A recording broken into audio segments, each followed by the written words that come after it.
बिस्मिल्लाहिर्रहमानिर्रहीम। अस्सलाम वालेकुम दोस्तों, एक नई वीडियो के साथ हाज़िर हैं। चले अपनी वीडियो स्टार्ट करते हैं। जैसे कि आपको पता है और आप काफ़ी देर से इस चैनल के ऊपर वैसे भी न्यूज़ के अंदर ये देखते चले आए हैं कि तुर्की ने अपनी डिफेंस इंडस्ट्री को बहुत ही ज़्यादा इम्प्रूव कर लिया है। तुर्की इस वक्त दुनिया के बेहतरीन फाइटर जेट्स बनाने में बिजी है, ट्रेनर जेट्स बनाने के अंदर बिजी है, आलते टैंक इस वक्त तुर्की जो है वो अपना तैयार कर रहा है। पाकिस्तान एयरफोर्स के GF-17 थंडर के लिए जो इस वक्त नेविगेशन और टारगेटिंग पॉड है, जिसको आप एसलसॉन पॉड कहते हैं, वो तुर्की की तरफ से आता है। तुर्की अपने बैलिस्टिक मिसाइल्स तैयार कर रहा है, एयर टू एयर मिसाइल्स तैयार कर रहा है। तुर्की की नेवी जो है वो बड़े किस्म के शिप्स जो है वो तैयार करती है, कॉर्वेट्स तैयार करती है। और तुर्की का असला जो है वो बड़ा ज़बरदस्त है। अगर आप इस वक्त देखें, जो इस वक्त दुनिया में बेहतरीन ड्रोन्स बनाए जाते हैं उनमें तुर्की के ड्रोन्स शामिल होते हैं। तो तुर्की डिफेंस इंडस्ट्री के अंदर इस वक्त बेपनाह तरक्की कर रहा है, पैसा भी वहां से बहुत ज़्यादा वो कमा रहा है। अब तुर्की की तरफ से एक नया गन सिस्टम जो है वो इंट्रोड्यूस करवाया गया है। ये बेसिकली एक टैंक गन सिस्टम है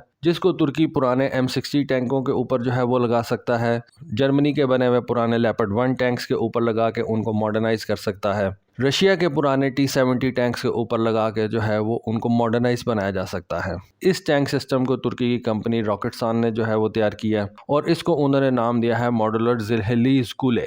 शॉर्ट टर्म के अंदर वो उसको MZK के नाम से पुकार रहे हैं। ये बेसिकली एक ऐसी गन सिस्टम है कि इसकी टर्रेट को आप इन तीनों किस्मों के टैंकों के साथ जो है वो वेल्ड कर सकते हैं और इन तीनों टैंकों को जो है वो मॉडर्नाइज बना सकते हैं। इस टैंक टर्रेट के अंदर 105 मिलीमीटर की गन लगी हुई है जिसके अंदर ऑटोमेटिक लोडिंग सिस्टम जो है वो रखा गया। इसका क्या मतलब है? इसका मतलब यह है कि अगर इन टैंकों के अंदर 4 का क्रू होता था तो आपने आसानी से इन टैंकों के अंदर जो एक लोडर था जो गोले लोड करता था उसको कम कर दिया और उस गन सिस्टम के अंदर एक ऑटोमेटिक लोडर सिस्टम जो है वो इंस्टॉल कर दिया। अब जैसा कि मैंने आपको बताया कि इस टैंक की टर्रेट को इस तरह से डिज़ाइन किया गया है कि ये अमेरिका के M60A3 टैंक के साथ भी जो है वो काम कर सकती है, जर्मनी के लेपर्ड 1 टैंक के साथ भी काम कर सकती है, रशिया के T-72 मेन बैटल टैंक के साथ भी काम कर सकती है। तो इससे आप अंदाज़ा लगा सकते हैं कि इस टैंक टर्रेट को कितने ममालिक जो है वो परचेज कर सकेंगे और इससे रॉकेटसान कंपनी जो है वो कितना ज़्यादा बिजनेस जनरेट कर सकती है। बहुत से ममालिक हैं जो ये T-72 टैंक्स जो हैं वो इस्तेमाल करते हैं। कई ऐसे ममालिक हैं जो इस वक्त भी M60A3 टैंक्स इस्तेमाल कर रहे हैं। यूरोप के अंदर कई कंट्रीज़ जो हैं वो इस वक्त लेपर्ड टैंक्स जो हैं वो इस्तेमाल करती है। तो तुर्की ने एक ऐसी गन सिस्टम तैयार कर ली जिसको वो बेच के बहुत ज़्यादा पैसा जो है वो इकट्ठा कर सकती है। और इसमें अगर आप देखें तो तुर्की ने कोई नया टैंक नहीं तैयार किया बल्कि टैंक की एक ऐसी टर्रेट तैयार की है जो कि दुनिया के 3 मुख्तलिफ टैंकों के साथ जो है उनको मेट करवाया जा सकता है, उनके ऊपर जो है वो वेल्ड करके उनको लगाया जा सकता है और जिसके ज़रिए से बहुत सा रेवेन्यू जो है वो जनरेट किया जा सकता है। ये तीनों के तीनों टैंक्स जो हैं वो अब काफ़ी ज़्यादा पुराने हो चुके हुए हैं। बहुत सी कंट्रीज जो इन टैंकों को इस्तेमाल करती हैं, T-72 टैंक, M60A3 टैंक या लेपर्ड 1 टैंक, उनके लिए ज़रूरी हो गया है कि या तो वो उन टैंकों को पुराना होने की वजह से जो है वो बिल्कुल ही फारग कर दें, राइट ऑफ कर दें, या वो उनके मॉडर्नाइजेशन के ऊपर थोड़ा सा पैसा खर्च करके उनकी लाइफ को एक्सटेंड कर लें। तो तुर्की ने ऐसी कंट्रीज़ को एक सोल्यूशन प्रोवाइड कर दिया है कि वो कंट्रीज़ जो इन पुराने टैंकों को आज तक पोजेस कर रही हैं वो थोड़ा सा पैसा लगा के अपने पुराने टैंकों को मॉडर्नाइज बना सकती हैं, मॉडर्नाइज कर सकती हैं।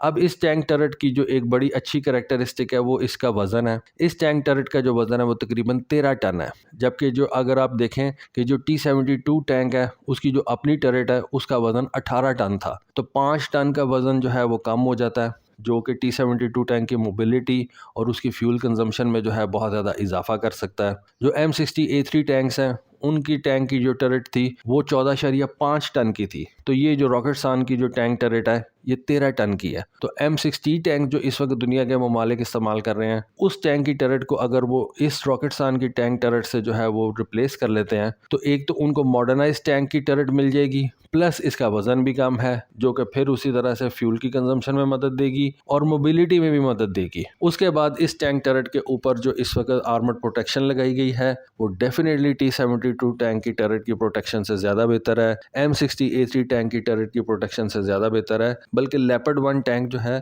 उसके मुकाबले में तो आप इसकी जो प्रोटेक्शन है वो इंतहाई काफ़ी ज़्यादा जो है वो बेहतर है। और जो इस वक्त दुनिया के टैंकों को जो रॉकेट प्रोपेल्ड ग्रेनेड्स की तरफ से जो मसले हैं, जो उनको ख़तरा है, उनके लिए ये काफ़ी ज़्यादा प्रोटेक्शन जो है वो फराहम करती है। और आप ये कह सकते हैं कि हर तरह से एक टैंक टर्रेट बना के तुर्की ने दुनिया के ममालिक को ये शो कर दिया है कि आप एक पुराने टैंक का इम्पोर्टेंट पुर्जा तैयार करें और उसको दुनिया की ज़रूरत के लिए आगे रख दें तो बहुत सी दुनिया की कंट्रीज़ जो हैं वो उसको परचेज़ भी करेंगी और अपने पुराने टैंक्स को जो है वो मॉडर्नाइज बना के उनकी लाइफ को एक्सटेंड कर सकेंगी। अब देखें तुर्की इस मामले में कितना कामयाब होता है। मेरा तो ख्याल है कि तुर्की बहुत अच्छे तरीके से इस टैंक टर्रेट को जो है वो दुनिया के आगे सेल कर सकता है। ईरान ही काफ़ी ज़्यादा ये T-72 टैंक्स तैयार करता है, अपने मुल्क के अंदर इस्तेमाल करता है। तो कल को जब ईरान को इन T-72 टैंक्स की मॉडर्नाइजेशन की ज़रूरत पड़ेगी तो मेरा ख्याल है कि वो डेफिनेटली तुर्की की तरफ देखेंगे और उस वक्त ये रॉकेटसान कंपनी जो है वो इस टैंक टर्रेट को ईरान को सेल कर सकेगी। और बहुत सी कंट्रीज़ हैं,